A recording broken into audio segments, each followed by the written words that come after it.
So guys this is our final discussion.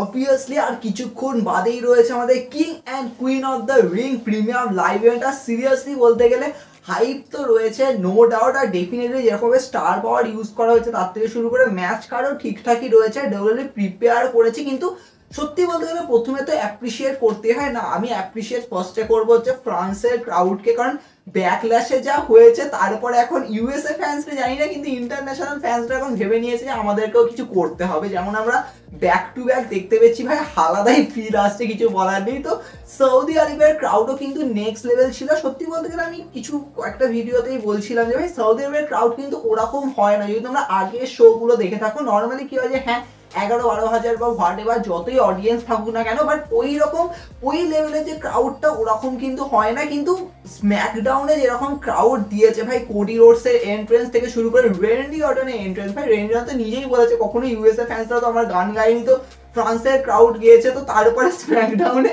সবাই মিলে ওনার entrance গিয়েছে, আর কিছু বলা নেই। তো সৌদি আরবের ক্রাউডও কিন্তু সেটা করেছে। তার থেকে শুরু করে এলএ নাইট, ভাই এলএ নাইট মারাত্মক লেভেলের মানে অ্যাটেনশন পেয়েছে, কিছু বলা নেই। বলা ছিল এলএ নাইটই সব থেকে বেশি অ্যাটেনশনটা পেয়েছে যখন স্ম্যাকডাউনে তিনি অ্যাপিয়ারেন্স দিয়েছিলেন। প্লাস বলা চলে যে সৌদি আরবের ক্রাউড এখন চায় উই ওয়ান্ট রাসেলমেনিয়া। এবার দেখো আমার যা মনে হচ্ছে ডাব্লিউডাব্লিউ এবার মানে হাল্লা বল করে দেবে যে ভাই রাসেলমেনিয়া সৌদি আরবিয়াতে খুব তাড়াতাড়ি আসবে। কিন্তু হ্যাঁ একটু সময় তো লাগবে, 3-4 বছর তো সময় লাগবে। কিন্তু যেরকম সৌদি আরবের ক্রাউড দেখো অ্যাপ্রিসিয়েট করতে হবে, কারণ সৌদি আরবের ক্রাউড আগে ওরকম ছিল না। কিন্তু এখন আমার মনে হয় যে ব্যাকল্যাশের ক্রাউডের পরে এখন সবাই ভেবে নিয়েছে যে আমাদেরকেও কিছু হাল্লা বল করতে হবে, তো সেটা আমরা দেখতে পেয়েছি। কিন্তু যদি আমরা মেন জায়গায় চলে আসি যে হ্যাঁ সৌদি আরবের প্রত্যেকটা মানে king and queen of the ring এর যে প্রত্যেকটা ম্যাচ রয়েছে, দেখো অলরেডি আমি এর উপর প্রেডিকশন দিয়েছি, কিন্তু ফাইনাল ডিসকাশন হবে। কারণ মেজর কি হচ্ছে যে কিছু কি রিটার্ন হতে পারে, কিছু কি সারপ্রাইজ হতে পারে। দেখো ফার্স্টেই বলে যে ব্লাড লাইনের কোনো সারপ্রাইজ এখানে আসবে না, কারণ ডেফিনেটলি ডাব্লিউডাব্লিউ ব্লাড লাইনের সারপ্রাইজ হয়তো ক্ল্যাশ অ্যাট দি ক্যাসেল থেকে স্টার্ট করে ইভেন মানি ইন দ্য ব্যাংকের সময় থেকে স্টার্ট হবে, সেটাই লিড করবে সামার স্ল্যামে। কারণ তোমরা ধরেই নাও যে সামার স্ল্যামে রোমান রেন্সের আইদার রিটার্ন নয়তো ম্যাচ কিছু না কিছু তো ভাই হতে চলেছে। তার থেকে শুরু করে তাহলে king and queen of the ring কি আসতে পারে, তো সেটাকে নিয়ে ডিসকাশন করবো। দেখো প্রথমেই যেটাকে নিয়ে আমি ডিসকাশন করবো সেটা হচ্ছে ডাব্লিউডাব্লিউ একটা কাউন্ট ডাউন শো রেখেছে, যেটাকে নর্মালি আমরা বলে থাকি হচ্ছে কিক অফ শো। যে একটা পিএলই স্টার্ট হওয়ার আগে মানে মেন শো স্টার্ট হওয়ার আগে তার আগে একটা কিক অফ হয় 1 আওয়ারে, যেটা আমরা সবাই জানি। তো ওটাকেই কাউন্ট ডাউন শো করেছে। আর সেখানে আছে হচ্ছে আমাদের women's tag team title match, যেখানে জেড কার্গিল আর বিয়াঙ্কা বেলার টাইটেল ডিপেন্ড করছে এগেন্স্ট ক্যান্ডিস লেরি অ্যান্ড ইন্ডি হার্টওয়েল। তো অবভিয়াসলি দেখো জেড কার্গিলকে বুক করার জন্য আমার মনে হলো যে হ্যাঁ এই ম্যাচটা করা। কিন্তু কিছু ফ্যান্সরা বলছে ভাই তোমরা এটাকে মেন শোতে রাখতে পারতে, কারণ জেড কার্গিল বিয়াঙ্কা বেলার উপর অ্যাটেনশন দেওয়া দরকার। কিন্তু আমার মনে হয় দেখো কাউন্ট ডাউন শো এর উপরে যাতে অ্যাটেনশন যায় তার জন্যই হয়তো এই ম্যাচটাকে ওখানে রেখেছে। আর অলরেডি কার্ডও অনেক বেশি রয়েছে, অনেক কিছু করানোরও রয়েছে। তো সেক্ষেত্রে ম্যাচটাকে মেন শোতে না রেখে এখানে রাখা ঠিক আছে, কোনো অসুবিধা নেই। আর এখানে আমার মনে হয় যে ক্লিন প্রেডিকশন যে হ্যাঁ ভাই টাইটেল হ্যান্ড চেঞ্জ তো হবে না, টাইটেল রিটেনই হয়ে যাবে। আর আমার মনে হচ্ছে যে জেড কার্গিল আর বিয়াঙ্কা বেলারের মধ্যে কিছু না কিছু তো ভাই হবে। আর বিয়াঙ্কা বেলার অলরেডি একটা ইনজুরি অ্যাঙ্গেল দেখিয়েছে যে হ্যাঁ নায়া জ্যাক্সের কাছে হেরে গেছে। তো এখানে কিছু একটা অ্যাঙ্গেল ধীরে ধীরে বিল্ড হবে। আর লাস্টে গিয়ে এটাই হবে যে হয়তো টাইটেল রিলিনকুইশ করে দিতে হবে, কারণ এদেরকে হয়তো ডাব্লিউডাব্লিউ হারাবে না, আমার তো যেটা মনে হচ্ছে। তো সেক্ষেত্রে ইভেন বিয়াঙ্কা বেলার যেহেতু প্রেগনেন্ট, তো তাকেও টাইম অফ দিতে হবে, তো কিছু একটা অ্যাঙ্গেল হবে। কিন্তু যদি আমরা মেন শোতে চলে আসি, তো আমার মনে হয় যে মেন শো স্টার্টই হবে হচ্ছে কুইন অফ দ্য রিং এর ফাইনাল দিয়ে, যেটা নর্মালি ট্রিপল এইচ জানে যে আমরা শুরুতে একটা ধামাকা কিছু রাখবো, মানে ধামাকা মিনস একটা বড় ম্যাচ রাখবো। তো সেক্ষেত্রে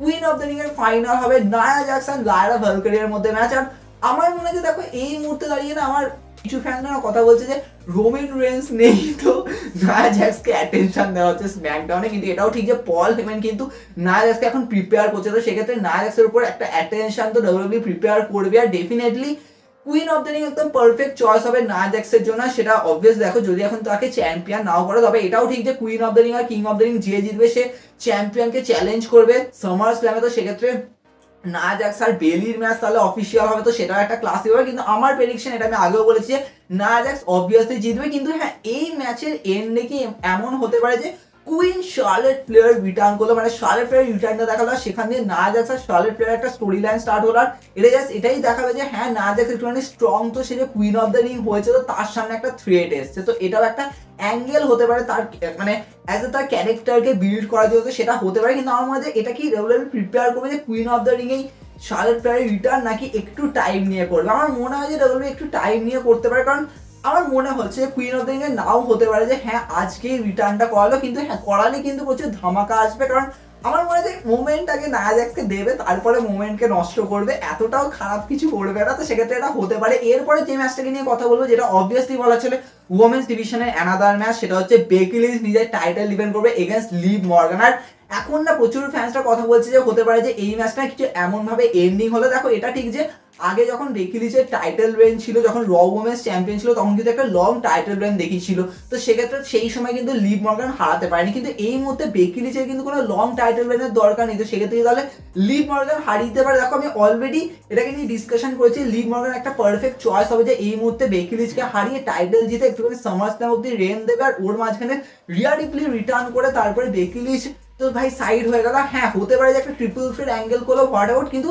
আমার মনে হয় যে এই মুহূর্তে রিয়া রিপ্লি আর লিভ মর্গানের প্রিপারেশন হবে স্টোরি লাইন, তো সেক্ষেত্রে বেকি লিঞ্চ সাইড হয়ে যাবে, লিভ মর্গান চ্যাম্পিয়নশিপকে হোল্ড করবে, তো সেটা একটা ক্লাসিক হতে পারে। কিন্তু স্টিল আমার যেন মনে হচ্ছে যে এই ম্যাচটা খুবই তাড়াতাড়ি হবে লিভ মর্গানকে চ্যাম্পিয়ন করার জন্য, তো সেক্ষেত্রে আমি স্টিল এখনো প্রেডিকশন রাখবো যে বেকি লিঞ্চ এখানে টাইটেল রিটেন করে দেবে, কিন্তু লিভ মর্গান কিন্তু আরো ফার্স্ট রেট করবে, সেটারও চান্স আছে। তাই জন্য আমার মনে হয় যে এত তাড়াতাড়ি ট্রাই নেবে না যে হ্যাঁ লিভ মর্গান জিতে যাক, তো আমার মনে হচ্ছে যে এটা হতে পারে। এন্ড দেন যদি আমরা যে ম্যাচটাকে নিয়ে কথা বলবো সেটা হচ্ছে অবভিয়াসলি আমাদের আইসি টাইটেলের ট্রিপল থ্রেট একটা থান্ডারাস ম্যাচ।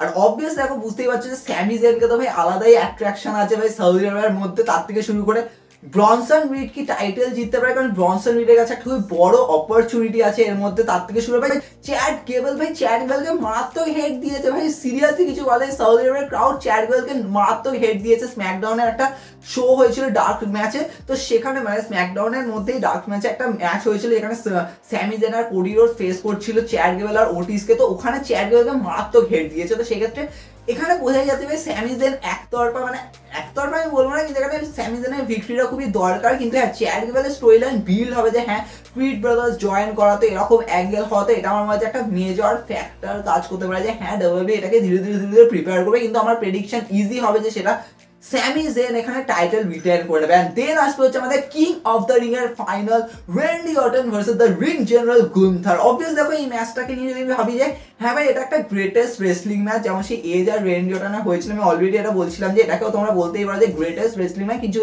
কিন্তু যদি আমি ভাবি যে ভাই এই ম্যাচের অ্যাজ এ এন্ডিং এরকম হতে পারে, তো আমার মনে হয় যে এই ম্যাচের এন্ডিং হয়তো কিছু ইন্টারফারেন্স দেওয়া হবে। দেখো এটা ঠিক যে রেন্ডি অর্টনকে হয়তো এরকমই দেখাবে যে হ্যাঁ ভালো বুকিং তো দেবে, আর এটা কিন্তু রেন্ডি অর্টন কিন্তু একটা পিএলইতে সিঙ্গেল ম্যাচ ফার্স্ট তার রিটার্নের পরে, কারণ নর্মালি এতদিন কিন্তু তিনি একটা মাল্টি ম্যাচে কিন্তু ছিলেন, যে হ্যাঁ মাল্টি পার্সন ম্যাচে ছিলেন প্রত্যেকটা পিএলইতে, সেটা রয়্যাল রাম্বল হোক, সেটা এলিমিনেশন চেম্বার হোক, রাসেলমেনিয়া, তো এটা একটা ফার্স্ট পিএলই যেখানে মানে রিটার্নের পরে যেখানে রেন্ডার একটা সিঙ্গেল ম্যাচ খেলছে, তো সেক্ষেত্রে বলা চলে যে গুন্থারের উপর অ্যাটেনশন বেশি থাকবে। কিন্তু স্টিল যেটা আমার মনে হচ্ছে এখানে গুন্থার যদি ক্লিন ভিক্টরি তুলে নেয় তো সেটা একটা প্রচুর বড় ব্যাপার, কিন্তু স্টিল আমার মনে হচ্ছে এখানে ব্লাড লাইনে কিছু একটা অ্যাঙ্গেল চলবে যে রেন্ডি অর্টন হয়তো আরো খেপে যাবে ব্লাড লাইনের এগেনস্টে যাওয়ার, তো এটা হতে পারে। অলরেডি আমরা দেখলাম যে টামা টোঙ্গার সাথে ম্যাচ খেলার পরে যখন রেন্ডি অর্টন জিতে গেল, তারপরে সোলো সিকুয়ে অ্যাটাক করেছিল, তারপরে কেভিন ওভান্সের রিটার্ন হয়েছিল, সেক্ষেত্রে এখানে কেভিন ওভান্সও রেন্ডি অর্টনকে সাপোর্ট তো আসবে, কিন্তু এর মাঝখানে হয়তো কোনো একটা ডিস্ট্রাকশন হবে যার চক্করে রেন্ডি অর্টন হেরে যাবে আর গুন্থার ভিক্টরি তুলে চলে যাবে। কিন্তু হ্যাঁ যদি Randy Orton king of the ring যেত, তো প্রচুর ফ্যানরা বলছে তাদের সামারস্ল্যামে ম্যাচ সেট আপটা হবে রেন্ডি অর্টন আর কোডি রোডসে, কিন্তু স্টিল আমার যেন মনে হচ্ছে রেন্ডি অর্টনের কোডি রোডসের এগেনস্টে যাওয়ার জন্য ম্যাচ মানে কিং অফ দ্য রিং জেতার দরকার নেই, কারণ তার ক্যারেক্টারটা এনা বিল্ড করার জন্য স্টোরি লাইনে, তো সেক্ষেত্রে এটা হবে যে গুন্থার জিতে যাবে obviously king of the ring, আর তারপরে হয়তো গুন্থারের কিছু একটা স্টোরি লাইন স্টার্ট হবে, অবভিয়াসলি সেটা বুঝতেই পারছো, সেটাকে নিয়ে আমরা ডিসকাশন করবো, কারণ আমার মনে হচ্ছে এটা হয়তো গুন্থার আর ড্রিউ ম্যাকিন্টারে বিল্ড করবে, যেখানে ড্রিউ ম্যাকিন্টার টাইটেল জিতে যাবে ওয়ার্ল্ড ওয়াইড টাইটেল, আর তারপরে সামারস্ল্যামে ম্যাচ, তো সেটা একটা ক্লাসিক হতে পারে। তবে আমার মনে হচ্ছে এখানে গুন্থারের এটা খুব দরকার যে গুন্থারের কিং অফ দ্য রিং জেতা, কিন্তু রেন্ডি অর্টন জিতলে কিন্তু একটা আলাদাই এক্সপেকটেশন তখন রাখতে হবে, মানে আলাদাই ব্যাপার কিছু একটা হবে, তো সেটাকে নিয়ে আমরা এখনো যদি আমি ভাবতে পারছি না যে রেন্ডি অর্টন জিতলে তারপরে অ্যাঙ্গেল কিভাবে যাবে, কিন্তু স্টিল আমার যেন মনে হচ্ছে গুন্থারের জেতাটা এই মুহূর্তে খুবই দরকার। কিন্তু এখানে কিছু হাল্লাবাজি হবে, কারণ ডাব্লিউডাব্লিউ জানে যে এখানে রেন্ডি অর্টনকে আমরা ক্লিন পিন তো করবো না, কারণ এলিমিনেশন চেম্বারে তোমাদের মনে আছে লোগান পলের ব্রাশ নাকেলের নক আউট তারপরে ড্রিউ ম্যাকিন্টার পিন করেছিল, তো সেটা খুবই মেন ব্যাপার যে রেন্ডি অর্টনকে খুব ইজি ওয়েতে কিন্তু পিন করবে। আর দেন যদি আমরা চলে আসি আমাদের মেন ইভেন্টে, সেটা হচ্ছে আমাদের Logan Paul versus Cody Rhodes, যেখানে কোডি রোডস নিজের টাইটেল ডিফেন্ড করছে, লোগান পল তো ভাই বেঁচে গেছে, কিন্তু লোগান পল বলেছে আমি ব্রাশ নাকেল ইউজ করবো না। তো কোডি রোডস বলেছে আমি জানি যে তোর কাছে আরেকটা ব্রাশ নাকেল আছে, তো রেফারি বের করে দিয়েছে। ভাই এটা কিন্তু সেই রেফারি যে রয়্যাল রাম্বলে কিন্তু সেই ধরে ফেলেছিল যে কেভিন ওয়ান্স ব্রাশ নাকেল দিয়ে মেরেছে, তো সেই অ্যাঙ্গেলটা একটা নেক্সট লেভেল আছে। তাহলে কি এখানে কিছু মানে আলাদাই কিছু হবে যে হ্যাঁ ভাই 1000টা ব্রাশ নাকেল বেরিয়ে পড়বে, তো কোনটা দিয়ে সাডেনলি মেরে দেবে, তো এটা কিন্তু একটা খিল্লি মানে একটা এন্টারটেনিং ফ্যাক্টর কিন্তু কাজ করবে। কিন্তু অ্যাট দি এন্ড অবভিয়াস ব্যাপার যেখানে প্রেডিকশন যে কোডি রোডস টাইটেল রিটেন করে নেবে, কিন্তু তারপরে বলা চলে কি এমন কিছু হবে যেটা king and queen of the ring পিএলই থেকে শুরু হবে, সেটা হচ্ছে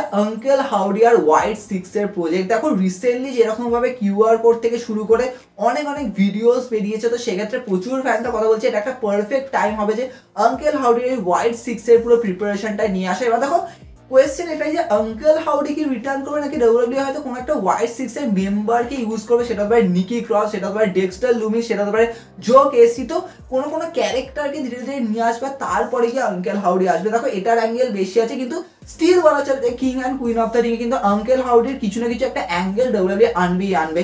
এটা তোমরা ধরে নাও যে এটা আজকে হতে চলেছে, কারণ ডাব্লিউডাব্লিউ বেশি ওয়েট করবে না, কারণ এই মুহূর্তে কিন্তু ডাব্লিউডাব্লিউ দরকার কিছু একটা অ্যাটেনশন গেইন করা, কারণ এই মুহূর্তে সবাই রোমান রেন্স নেই করে খেপাচ্ছে, মানে খেপে আছে সোশ্যাল মিডিয়া, তোমরা বুঝতে পারছো। সেক্ষেত্রে একটা মেজর অ্যাটেনশন কিন্তু দরকার, সেটা হতে পারে যে কোডি রোডস এর মধ্যে টাইটেল রিটেন করলো, তারপরেই এই পুরো সিনটা হলো। আর হ্যাঁ এটা ঠিক যে কোডি রোডসকে কি আঙ্কেল হাউডি ফেস করবে বা কোনো ক্যারেক্টার এসে ফেস করবে, সেটা হবে এরিক রোয়ান, কিন্তু আমার মনে হচ্ছে এটা অ্যাঙ্গেলটা অনেকটা ওরকম হবে যেমন সেই রিডেল আর সেথ রোলিন্সের ম্যাচটা যখন শেষ হলো হঠাৎ করে আলো নিবলার ব্রে হোয়াইট বেরিয়ে এসেছিল, ব্রে হোয়াইট কাউকে ফেস করেন, তো সেরকম একটা অ্যাঙ্গেল হবে। কিন্তু স্টিল মনে হয় যে king and queen of the ring থেকে ডাব্লিউডাব্লিউ স্টার্ট করবে এই মেগা প্রজেক্টে, সেটা আমার মনে হয় যে মেজর হতে পারে। তবে তোমাদের কি মনে হয় তোমরা সেটা কমেন্টে জানাবো, কারণ এখানে অনেক ডিসকাশন আর করা নিয়ে অলরেডি আমরা অনেক করে নিয়েছি, কিন্তু দেখার বিষয় যে এই শো কিরকম ভাবে আমাদের ফিল দেবে, কারণ সৌদি আরবের ক্রাউড কিন্তু আজকে নেক্সট লেভেল ছিল স্ম্যাকডাউনে, তো সেক্ষেত্রে এই শো কিছু ধামাকা দিতে চলেছে। তবে আমরা তো ডিসকাশন করবো, আগে হয়ে যাক, তারপর অনেক ডিসকাশন হবে, কালকে দেখা হবে নেক্সট এপিসোডে।